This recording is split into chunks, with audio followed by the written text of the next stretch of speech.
Hey guys, WalterFootball.com video here. Going to talk about a fantasy football draft that I did where I exercised patience and I got the players I wanted. So before I review that and talk about some of the bad picks, as we usually do, please hit like, subscribe, comment below, share this video. Visit WalterFootball.com for tons of content. We have new content every single day. We have season previews coming up now. Last year, we predicted the Eagles to win the Super Bowl. So you can read up on all the teams coming up for the 2025 NFL season. We have NFL mock drafts, fantasy football rankings, picks against the spread. It's all free. So check out walterfootball.com. Like I said, tons of new content every single day. All right. So I had the sixth pick in this draft. I took Malik Neighbors at 106, a bit of a controversial pick because some might say CeeDee Lamb's better, or Puka Nacua is better, or Christian McCaffrey's better. I'm on board with Malik Neighbors. I think that there's a chance that he's viewed as a potential number one receiver at this time next year. I just think he has monster potential. He gets all the targets. There's no one to compete with him with targets. And he's going to have an upgraded quarterback this year. Last year was Drew Lock and Tommy DeVito throwing the ball to him at the end of the year. I'm not a fan of Russell Wilson. Jameis Winston has his flaws, and Jackson Dart is a rookie, but they're all going to be better than Drew Lock and Tommy DeVito, or I almost said Danny DeVito. So same thing. Tommy DeVito, like those guys are terrible. So Wilson, Dart, Winston, whoever it is going to be an upgrade. So I love Neighbors at 106. I'm taking Neighbors every single time, as long as one of the top four is not available. The top four being the guys who went 1 through 4 in this draft: Chase, Jefferson, Robinson, and Barkley. Those guys I have ahead of Neighbors. They're the only ones I have ahead of Neighbors. I'll take Neighbors over everyone else. So round 2, I got AJ Brown, and then round 3, T. Higgins fell to me. So Higgins is usually going late round 2, which I think is a little early, or sometimes early round 3. Here he fell to the middle of the 3rd round, which I didn't expect. I usually don't draft him because, like I said, I think that the 210, 211, 212 range is slightly rich, and I like some of the other guys that are better anyway. But once this pick came around, I'm like, well, I usually don't get Higgins. Let me take him here, and I could potentially pair him with Burrow or Brown with Hurts, and I'll get to that in a second. So round 4 came around, and I don't like round 4 at all this year. I've been calling round 4 the dead zone. There's all these players I don't like outside of the quarterbacks and the tight ends. You can talk about Breece Hall, who's going to have a decreased target share because Justin Fields is a scrambling quarterback. James Cook's holding out, and he's going to have touchdown regression. DK Metcalf was going round 5 before the Rodgers signing, and I was going round 4. So bit of a sticker shock there.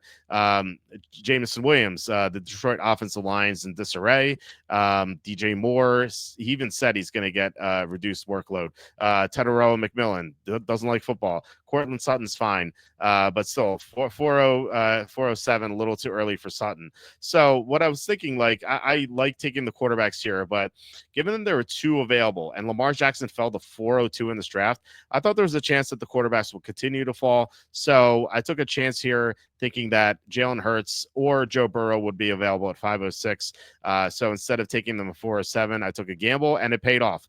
I took Chuba Hubbard instead, which I think Hubbard, there was less of a chance that he'll fall back to me. Like, he's been usually going before Mixon and Kamara, who went 501 and 503 respectively. So I took Hubbard there, and then the gamble paid off because I got Hurts to pair with Brown. I would have been happy with either Hurts or Burrow. I like the idea of getting one of these top 5 quarterbacks because there's a huge drop off after them. And I know you can usually wait on a quarterback. I think that's a good viable strategy most years, but I think this year is different because there's just 5 like glaring top guys at the top, and then after that there's just a huge gap, and there's going to be a lot of people who draft these quarterbacks in rounds 8 through 13, and they're all going to fail. Or not all, but most of them are going to fail. After that, Rome Odunze at 607. I talked about how DJ Moore is going to get maybe less of a workload this year. I think there's a chance that Rome Odunze becomes the number 1 receiver in Chicago. He's super talented. Yeah, some people thought he was up there with Neighbors and Marvin Harrison Jr. Charlie Campbell, our senior NFL draft analyst, reported that some teams had Odunze like very close to those top 2 guys. So I think with Ben Johnson coaching there, that he has a chance to really make a big leap in year 2. Caleb Johnson is 706. I love Caleb Johnson. Super talented guy. Should have gone round 2 in the NFL draft. Steelers took him with their 2nd pick. Remember, they didn't have a 2nd round pick, so this is really their 2nd pick in the draft. And I don't really think that Jalen Warren's going to do much. He had a chance to unseat Najee Harris, and he didn't. Like, Najee Harris is nothing special. Jalen Warren couldn't overtake him. And Mike Tomlin even said that Caleb Johnson can handle a big workload. So I think that Caleb Johnson is the running back to own in Pittsburgh. And I love him. I love his talent. 807. So I took Ricky Pearsall there. And I think that taking Pearsall at 7-6 is not bad. He was my number one sleeper last year until he got shot, so I had to remove him. I think Pearsall 807 is a steal, and I'm like I said, 7-6 is not too bad. But I thought, hey, maybe he falls back to me, and he did. So that's another gamble that I took, and it paid off. I also like Emeka Ibuka, who was drafted one pick before Pearsall. 906, I took Tyron Tracy as my third running back. He's very explosive. I know they have Cam Scatabo. Scatabo is not explosive at all. He's the opposite of that. His athletic score is very low. I think he's going to get touches at the goal line and stuff, maybe on third down. But Tyron Tracy has the ability to break long gains all the time. We saw that last year. I think it'll happen again. I'm good with Tyron Tracy in round 9. Round 10, David Njoku. I think he's as good tight end to own as long as Flacco's starting now. Flacco may not start the whole year. They might want to get Shedeur Sanders or Dylan Gabriel on the field, or Kenny Pickett for that matter. But as long as Flacco's there, I think Njoku is going to be good. Now, round 11 and 13, I took the 2 quarterbacks. You need 3 quarterbacks in best ball, Drake May and Cam Ward.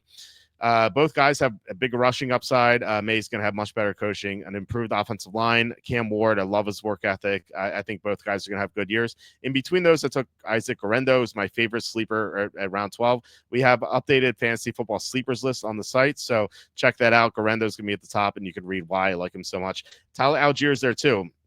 And so is Will Shipley at 14-07 and 16-07. Love those guys. They're potential league winners. Like if Bijan goes down, Allgeier is going to go round 2 or round 3. Same thing with Saquon. Shipley is probably a lesser name, so maybe round 4, round 5. But he's going to give you round 2 or round 3 production. He's super talented. Alec Pierce has. I don't like him in regular fantasy. For best ball, he's great because he's going to have 3 or 4 big games, and you don't need to set your lineups. You don't have to put him in. Imagine putting him into a regular lineup. Like you're going to drive yourself crazy trying to figure out when he's going to go off. In best ball, you don't need to do that. That's the beauty of best ball. I love best ball better than regular fantasy. 2 tight ends late, Chiggy Bang Bang Okonkwo at 17-06 and Theo Johnson round 19. I took Okonkwo just because I had Cam Ward to pair him. Theo Johnson, I like his upside. Jarquez Hunter 18-07. He's been going earlier, so I thought I got good value there. He's another one who could maybe be a league winner. Now there's Blake Corum there, but Sean McVay was quoted as saying that he wanted Jarquez Hunter over any other running or any other player on day 3 of the draft. And he took him in round 4. So I think that there's something to that. Hunter is pretty explosive, and Kyren Williams fumbled a lot last year, so and he's injury prone. So Hunter could take over at some point. Then round 20, Arian Smith.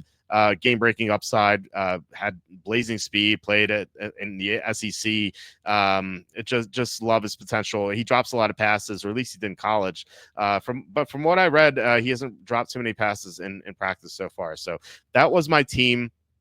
Now talk about some picks I didn't like. Round 1, I don't think you can say anything bad about these players. Maybe Nakua with his potential downside with the injuries and Davante Adams there. I think Nico Collins could be a potential landmine because CJ Stroud's having shoulder soreness, but I don't hate any of these picks in round 1. In round 2, I just can't get behind like really Devon Achane or Drake London. I think London has he's a high floor but low upside, and that's fine in regular fantasy, but in best ball it just seems like it's a good strategy to finish 5th place in your league, which is not what you're looking for. Achane gets hurt so much. He's so brittle. No, he didn't get hurt that much last year, but he's extremely brittle. He's going to get hurt a lot, and Miami's offensive line is a train wreck. Round 3, same team, Tyreek Hill, like, you can't take Tyreek Hill in round 3. He's lost his speed. He's past 30 now. The offensive line can't protect for Tua, who can't go downfield the hill anymore. Teams are playing umbrella coverage on Miami. Hill's not going to go off a lot in many games. And Tua is 1 concussion away from being lost for the year, or maybe, unfortunately, his entire career, so, which is pretty scary. But Hill is not someone I want to touch in round 3 or round 4 for that matter. I think it's just way too early to take him. I talk about all the players in round 4. Jameson Williams, I don't want to touch him. I know he had a great year, but Ben Johnson's gone. The offensive line, the interior is gone. There's just not a lot of protection for Jared Goff to get the ball downfield to Jameson Williams anymore. Round 5, I don't know why RG Harvey's still going round 5. He was going round 5 before the J.K. Dobbins signing, and he's still going round 5. Like, come on, like wake up. J.K. Dobbins is going to get a big workload. And I think that Sean Payton is going to want what he had back in 2017 with Alvin Kamara and Mark Ingram. I think he might try to envision that with Harvey and Dobbins. And yeah, Harvey could still have some big games, but you can't take him around 5, not in the committee. Round 7, sure, not round 5. Round 6, Chris Godwin is probably the worst pick in this draft. Godwin is already reportedly iffy to play week 1, and it's only July. It's July 2nd right now. I'm recording this. He's already iffy to play week 1. So, like, what does that say? It reminds me of Christian McCaffrey last year. Remember, there was like, oh, he may not play against the Jets in week 1, and lo and behold, he played 4 games. So just be careful of this. They drafted Igbuka for a reason. So that is just an awful pick. Just don't make it. Round 7, Cam Scatabo. Don't take Cam Scatabo before round 10. I know that, like, he was great at Arizona State, but he tested very poorly at the combine. Doesn't mean he's going to be a bad player, but the upside is just really not there. I think people want him to be something he's not, and there's a reason why he fell to round 4. In round 8, I think that the worst pick here, I would probably say is, I like Jaden Higgins a little bit, but round 8 seems a little too early. Like, I've gotten him round 10 before. Round 8 seems like a reach. I didn't really hate anything here in round 8. I think a lot of these picks are pretty decent, but Higgins went a little early. He, like, this guy who drafted him probably could have taken him at 9-10, or if Higgins went off the board, he probably could have gotten someone else. And it just goes to show where I said before, it's best to be patient here. If you don't get the guy, it's fine. You get to do another draft and try to get the best possible team. Don't reach for guys. There's really not a good reason to do that. Round 9, Cooper Kupp. Now, he's been going round 8, so round 9 is a little bit better, but I wouldn't draft Cooper Kupp at all. Maybe round 20 or something. I think Cooper Kupp is decrepit right now. He barely played in the playoff game against Minnesota, even when the game was in doubt early on. He did not have a lot of good performances in the second half of the year, and now he's going to a team where, for the first time in his career, he's not going to have Sean McVay coaching him up. He's not going to have Matthew Stafford or Jared Goff throwing to him. He's going to have Sam Darnold and a diminished offensive coaching staff. Just seems like he's in line for like a 70 catch, 800-yard season, and that's not going to cut it in the best ball or really any other fantasy format. Round 10, the worst pick, same team, took Travis Etienne. It's going to be a 3-man committee. Etienne sucks. It's not a good player. Like, there's no reason to draft him. It's kind of like Cam Scatabo, where I said some people are trying to make him into something he's not. He's just not good. He's just a very poor runner. Good athleticism, but he just hasn't cut it as an NFL player, and I just don't see why that would change suddenly. Like, new coaching staff, it doesn't matter. I really don't see it. He failed with 2 coaches. Like, why is a third going to change anything? Anyway, round 11, I would say the worst pick is probably Tua Tagovailoa, the guy who for some reason took 4 quarterbacks. Don't take 4 quarterbacks. It's a big mistake. Tua is, like I said, 1 concussion away from being done in his career, and the offensive line sucks. It'd be one thing if the rest of the team around him was awesome and he was poised to have a great year, but without any blocking, is he really going to have a great season? Probably not. So I really don't see why you would take Tua in round 11. I could see maybe round 13 or 14, but even still, that carries a lot of risk. Round 12, Marvin Mims looks like the worst player to me. Now, Marvin Mims is someone who had a good finish to the season. He had a couple of good games late in the year, and I think that's why his ADP is so high right now. I think people forget that he did nothing the rest of the year, and the team drafted Pat Bryant.